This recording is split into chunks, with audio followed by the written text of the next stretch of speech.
back with new stories. How are you doing? I hope you are having an amazing day. Hey, the way I'm tired today, I almost didn't want to record today. Can you see my eyes? I'm so tired, but I have to record for you guys. You see, I love you. Anyway, before we continue, please subscribe and like this video. It is very important.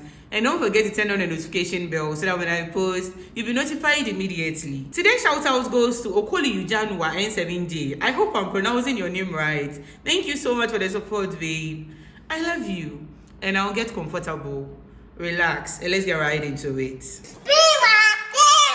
When I was 14 years old, my dad brought Jezebel to our house. I knew she was up to no good the first time I set my eyes on her. It was clear she was there for one thing and one thing alone, my father's money.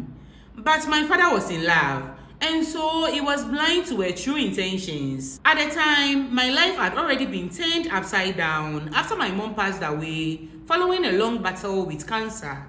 She was my everything, my best friend, my confidant, and the glue that held our family together. After she was gone, it felt like the light had been sucked out of our home. My dad, who had always been strong and cheerful, became a shadow of himself. Then 2 years later, she came into our lives. Let's call her Jezebel. She was beautiful with long shiny hair, and she smiled a lot. Something about her didn't sit right with me. Maybe it was the way she laughed too loudly at my dad's jokes, or how her eyes darted around our house like she was calculating its worth. I couldn't put my finger on it, but I knew one thing. I didn't like her. My dad, though, was crazily in love. He had been lonely for so long, and Jezebel seemed to fill that void. She was charming, attentive, and always knew the right things to say. Within months, she had moved into our house, and suddenly my life became a nightmare. At first, Jezebel was nice to me, but only when my dad was around. She'd ask me about school, pretend to care about my hobbies, and even cook my favorite meals. But when my dad wasn't home, it was like a switch flipped. She'd ignore me, roll her eyes when I spoke. It hurt, but I didn't say anything. I didn't want to upset my dad. Then one night, I saw something that made my blood run cold. It was past midnight and I couldn't sleep. I went downstairs to get a glass of water when I noticed Jezebel slipping out of the front door. Curious, I peeked through the window and saw her talking to a man outside the gate. He was tall, with a cigarette dangling from his lips. They were whispering, and Jezebel kept glancing back at the house like she was afraid someone would see her. I didn't know who he was, but I knew it wasn't right. Why was she meeting some random guy in the middle of the night? I wanted to tell my dad, but I didn't have proof. And honestly, I was scared. Jezebel had a way of twisting things to make me look like the bad guy. Things got worse after that.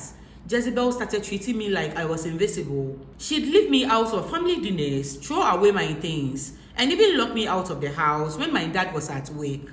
When I finally gathered the courage to tell my dad, she denied everything. She cried and said I was just jealous of their relationship. She even accused me of making up stories to drive them apart. My dad didn't know who to believe. He loved me, but he was also in love with Jezebel. In the end, he sent me to boarding school. He said it was for my own good, but I knew the truth. Jezebel had won. She had taken my dad away from me, and there was nothing I could do about it. I spent the next few days at boarding school, feeling angry and abandoned. I barely spoke to my dad, and when I did, it was always strange. But then, something changed. During one of our rare phone calls, my dad sounded different. He was quieter, more distant. He mentioned that he and Jezebel had been arguing a lot. I didn't know what to think. Had he finally started seeing through her? When I went home for the holidays, I could feel the tension in the air. Jezebel was trying to act like everything was fine, but my dad was pulling away. They hardly spoke to each other, and when they did, it was always an argument. I could tell Jezebel was desperate. She didn't want to lose the life she had built with my dad, especially not his money. One evening, Jezebel announced that she was pregnant. My dad was shocked, but also excited. He had always wanted more children, and this seemed like a second chance for him. He even proposed to Jezebel, saying they should get married before the baby arrived. But I didn't believe it. Something about the way Jezebel acted didn't sit right with me. She was too smart, too confident. And then I found the proof. Hey, one day, while my dad was at work, I went into Jezebel's room. I knew it was wrong, but I had to know the truth. I searched through her drawers and found a small box hidden at the back. Inside was a fake pregnancy test and a receipt for a clinic that specialized in fertility treatments. My heart raced as I realized what she had done. She wasn't pregnant. She was lying to trap my dad. I waited until dinner that night to confront her. My dad was sitting at the table, smiling and talking about baby names, while Jezebel pretended to be the perfect expectant mother. I took a deep breath and placed the fake pregnancy test and receipt on the table. Jezebel isn't pregnant, I said, my voice shaking. It is all a lie. The room went silent. Jezebel's face turned pale, and my dad looked at her, his eyes wide with disbelief. Is this true? He asked, his voice barely above a whisper. Jezebel tried to deny it, but the evidence was right there. She broke down and admitted everything. She had faked the pregnancy because she didn't want to lose my dad. She had attempted to get pregnant several times for my dad, but nothing was working. She thought a baby would keep him tied to her forever. My dad was devastated. He felt betrayed and humiliated. He ended things with Jezebel that night, and she moved out the next day. It was a relief to have her gone, but the damage she had done to our family wasn't easy to fix. It took time, but my dad and I slowly rebuilt our relationship. We talked about everything, the lies, the hate, the years we had lost. He apologized for not believing me, and I forgave him. We both realized that Jezebel had been manipulating us from the very beginning. Now, years later, my dad and I are closer than ever. We've learned to trust each other again, and we've both moved on from the pain Jezebel caused. But I will never forget the lessons she taught me, that not everyone is who they seem, and that sometimes the people you trust the most are the ones who hurt you the deepest. Oh babe, I'm so happy your story has a happy ending. Imagine if she was really pregnant and having a woman like this as your stepmom. God delivered you from something disastrous. I admire how you confronted Jezebel, how you stood up for your truth. And I'm very happy about the fact that you and your dad managed to reconnect again. Despite the darkness, there's always a chance to heal and move forward. I'm so happy for you, babe. Keep being strong and stay true to yourself. I'm wishing you all the best. And now, obviously, she's not asking for advice. But if you have any opinions about the story, you can leave it down below. And now let's move on to story number 2. But before we do, if you've not liked this video yet, please do. And we have more interesting stories coming up, so don't go yet. Now let's move on to story number 2. I am 19 years old and in the university. I met this very nice guy 2 years ago, and we have been dating since November 2022. Their relationship is very serious. His family is aware of us being together, and so is mine. I love him so much because even though he isn't very well off, he tries his best to provide me with what I want, so I won't be lured by what other guys flaunt at me. Currently, I'm studying in Kumasi whilst he's in Accra. Here at school, there's one particular lecturer I talk to sometimes. He calls me occasionally and sometimes texts me. One time, he asked me to come over to his place because he wanted me to do my internship at his firm. So I went over to his place and we spoke, and everything seemed fine until he kissed me and said he wanted me to make him happy. I knew what he wanted and I pretended to be oblivious. He started touching me in ways I wasn't comfortable with, and I couldn't leave because it was raining heavily. I tried to avoid him and make him stop, but when he saw I wasn't giving in, he forcefully grabbed me and sexually assaulted me. After he was done, I just grabbed my belongings and walked through the rain all the way to the junction, which is very far. I stood in the rain for hours before I finally got a car back to my hostel. When I got to the hostel, I was angry and very cold, and I felt like crying. But I didn't want my friends to ask me what had happened, so I went to my room. I had no roommates, angrily, and slept. My friends were upset with me because they thought I was having a mood swing and didn't want to talk to them, instead of at least trying to find out what was wrong. Now, I can't tell anyone what had happened. I did tell my boyfriend everything that happened, and he got mad at me. Why? Saying I was very naive and stupid. Since then, he became a different person. Whenever I'm with him, he finds a reason to beat me up and verbally abuse me. What? I can't leave him because I love him so much, babe. I was at school preparing for exams, but it was his birthday, so I traveled all the way to Accra to spend time with him. When I went back to school after some time, I found out I was pregnant, but I didn't tell him until I vacated and came back home. I didn't want to keep the baby, so I secretly asked a male friend of mine to help me abort it. However, my boyfriend found out and thought I was carrying my friend's child instead of his. He beat me up so badly that day, and I had a miscarriage even before I could begin with the abortion process. I was in the hospital for days. I tried to tell him that it was his, but he insisted it wasn't. He broke up with me, but I came back to him, begging him to forgive me, and he did. But our relationship hasn't been the same since. Babe, what is going on? He continues to beat me up. Doesn't call me unless he wants to have sex with me. And when I complain, he just ignores me. I want to leave him, but I just can't. And I don't know what to do. Oh, babe. Let's start with your lecturer. What he did was wrong, and you did not deserve it. No one has the right to force themselves on you, and you should never blame yourself for what happened. You need to heal from that experience, and if you can, talk to a counselor or a therapist. They can help you process your feelings and trauma. Now, regarding your boyfriend, it is clear that the relationship has become toxic. Love should not hurt.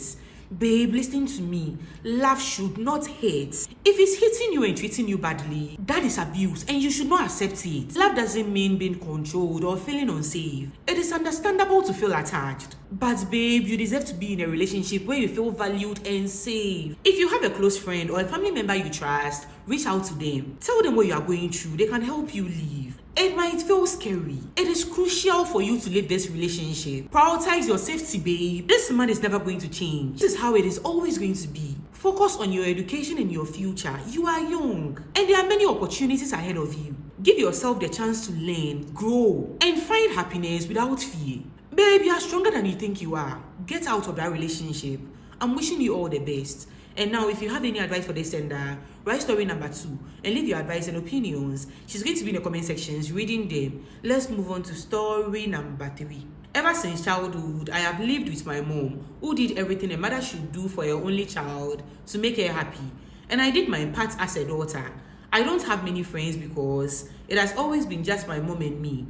I can even count those I refer to as friends, and they are not more than 5. When my mom traveled out of Ghana, I was supposed to stay with my auntie and her husband, but they always treated me like a slave. I did everything in the house, and I kept telling myself that they were doing that because I was the eldest child there. Eventually, I had to move to my dad and my stepmom's house. This woman maltreated me, and my dad, on the other hand, was sexually abusive. What? He would rub my clitoris with his pee to give me 5 cedis to go to school when I was only 11 years old. Oh my God. This continued until I got my menstrual cycle, and I felt I had to escape because I was scared he would eventually try to impregnate me, especially since he didn't take care of me or pay my school fees. Because of everything I went through, I can't bring myself to trust a man with my kids or even consider marriage. I'm of age now, and when guys talk about marriage, I tell them to look elsewhere because I'm not interested. However, my boyfriend has been discussing marriage with me, and I always get angry when he does because I'm scared my daughter will go through what I went through. Oh my God. Today's story is dear. Babe, I'm so sorry for what you went through. You didn't deserve it. You have to know that what you went through as a child was wrong. I'm even being emotional. You didn't deserve any of the abuse you faced from your dad and your stepmom. Healing from experiences like this takes time. But babe, it is crucial to acknowledge how this has deeply affected you. You should never feel ashamed of what happened to you. It wasn't your fault. Now, when it comes to trusting men or thinking about marriage, it is understandable why you feel scared. Your past experiences have built strong walls around your heart. But babe, it is not healthy to carry that fear into future relationships. It is okay to be cautious, but you need to deal with the trauma first. Talking to a counselor or a therapist can be a powerful step towards healing. They can help you process your feelings and build a safer environment for you and your future child. Now, it is clear that talking about marriage triggers a lot of fear and anger in you. You need to communicate openly about how you feel with your boyfriend. If you're not comfortable about telling him your past, don't do it. But let him know about your concerns. And be honest about why you are hesitant about marriage. A good partner will understand and support you through your fears. Babe, I want you to focus on healing. You deserve a life filled with love, safety, and trust. You deserve all the best. And I'm sorry once again for what you went through. I'm wishing you all the best. Take care of yourself. And now, if you have any advice for this sender, write story number 3 and leave your advice and opinions. She's going to be in the comment sections reading them. Let's move on to story number 4. I started dating my boyfriend in April. I went through his phone and realized he had a daughter after 3 months in the relationship. I confronted him about it, and he told me he didn't want to tell me because he thought I might leave him.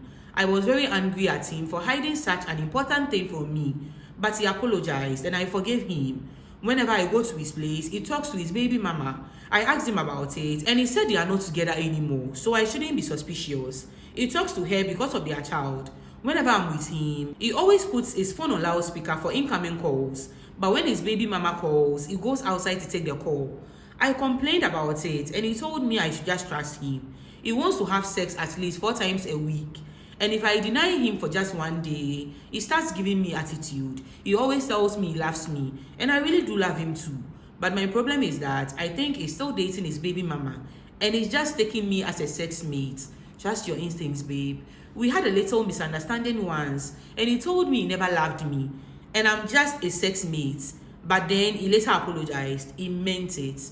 One day, I denied him sex, and he said that sex is something even an ashawo can offer him. What? It's just giving me a nonchalant attitude. I complained about it and he promised to change. I just don't know whether to continue this relationship or end everything. I really love the guy. Please help me. Babe, you know you deserve better. This man is full of red flags. He doesn't love you, and trust your instincts. There's definitely something more going on between him and his baby mama. And just imagine the way this guy talks to you, comparing you to an ashawo.